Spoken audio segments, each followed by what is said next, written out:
Hello guys and welcome to another video from Oscar Cooper. Today we're going to be doing roguelikes, and my favourite roguelikes on the PSN network, particularly the retro ones, but I'm going to go through some of the bigger names and give you an idea about what this genre is all about. Essentially, a roguelike is a game that has randomly generated levels. You have one life and you kind of have to go on runs where you have to restart from the beginning every time. Now that may sound really punishing, but they're actually quite addictive, and I've got 4 in total that are blinded. And threw himself down into the unknown depths below.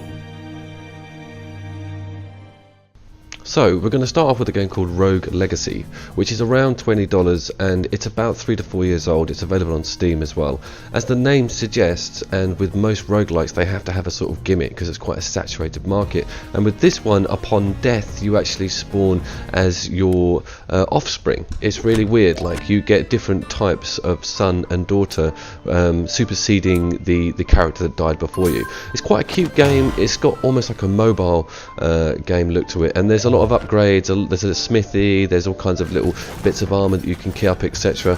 But yeah, let's go in and show you what this is all about. Essentially this is a bit like Shovel Knight actually, but it's kind of on Shovel Knight on roids, if you like. It's a side scroller, there's a jump and there's an attack, and you have various special moves, etc. But your main objective is to use this Metroid style map up on the right and get yourself through various rooms and levels, etc., collecting money and killing enemies. Now one of the traits of roguelikes is normally you're trapped in a room and you have to eliminate all the enemies within that room to be able to get out. With this one it's a little different. You don't have to kill everything. This didn't become apparent to me until about 4 to 5 hours into the game, but you can actually just speed run this and get to the boss fight, and there's 4 bosses in all. That then unlocks a main boss. But as you can see, this game is quite punishing. It's got a really cool sort of 2D art style to it as well. When you see the main character turn around, it's almost like Paper Wario. They're like flat. It's pretty awesome, and it does have this Metroid / Shovel Knight gameplay style to it. It's very quick, it's very reactionary, it's very punishing. The enemies are relentless, as with all sort of roguelikes. It's got a very high difficulty, but I like it a lot. It has different traits when you go in as different characters, i.e. the kids from the character that died before have different aspects to them. Some of them are colorblind, like this guy. Some of them have short sight. Some of them are really huge. Some of them are small. Some have big jumping capabilities. The gender's always different. So first on the list, Rogue Legacy, a real blinder.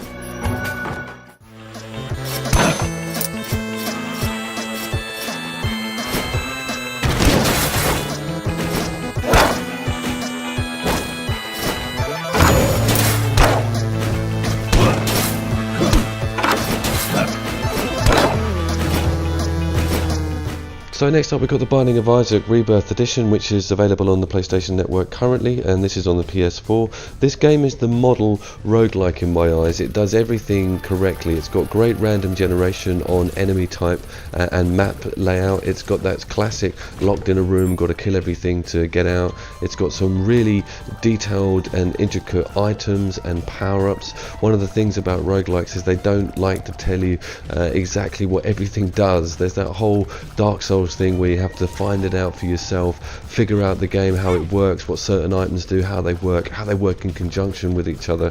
This one ticks so many roguelike boxes really well, and I think if you're not a fan of the genre, you've probably heard about this game or seen it, because it's from the guys that did Super Meat Boy and they know their stuff. This art style is so gory, it's really cute / terrifying, you know, and the soundtrack's great, as with most of these games on this list. But I just wanted to say as a closing comment, it does really well on random boss generation. That's another roguelike aspect, is not only are the levels and the enemy placement randomly generated, but also with the bosses.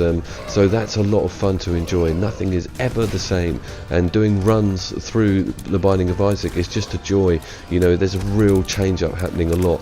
You never get repetition, so it is one of the strongest games on this list actually. And if you haven't purchased it, it's well worth a look. It has some rudimentary co-op aspects as well, and this Rebirth Edition has a hell of a lot of content pumped in there. The Binding of Isaac.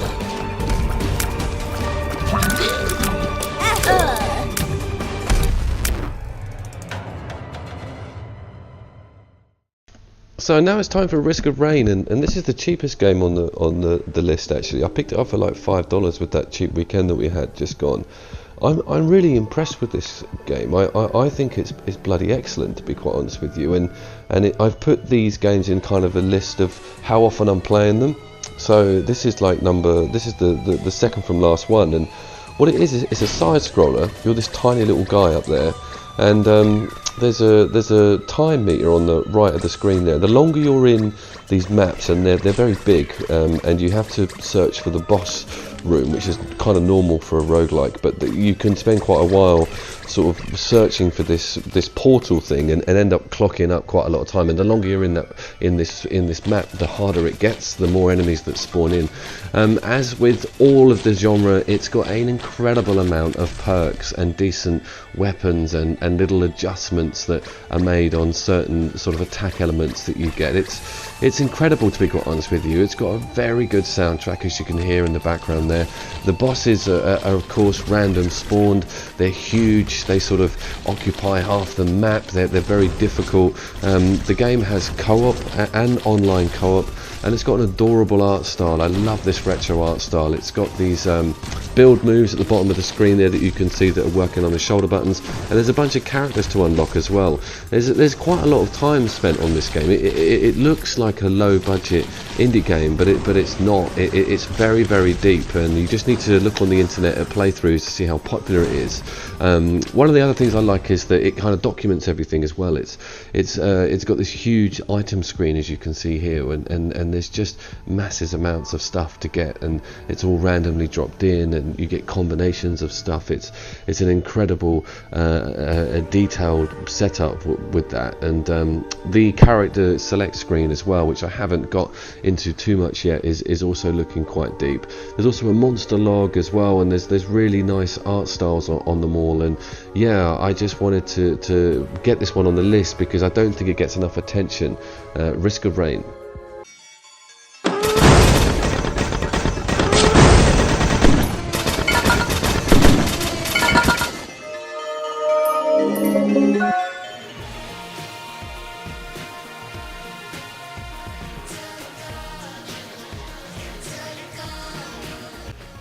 Yeah, had to be here, didn't it, guys? End of the Gungeon.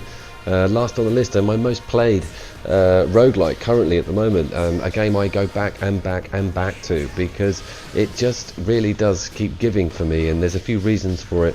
One of them is it does incredibly well on co-op, same room co-op. It's no online co-op, but it's one of my best couch co-op games that I own at the moment. It made it onto one of my previous lists actually. I think this art style works incredibly well. I love the way the whole game is completely gun obsessed, and it's fair but firm, you know, with its physics and its hit mechanics.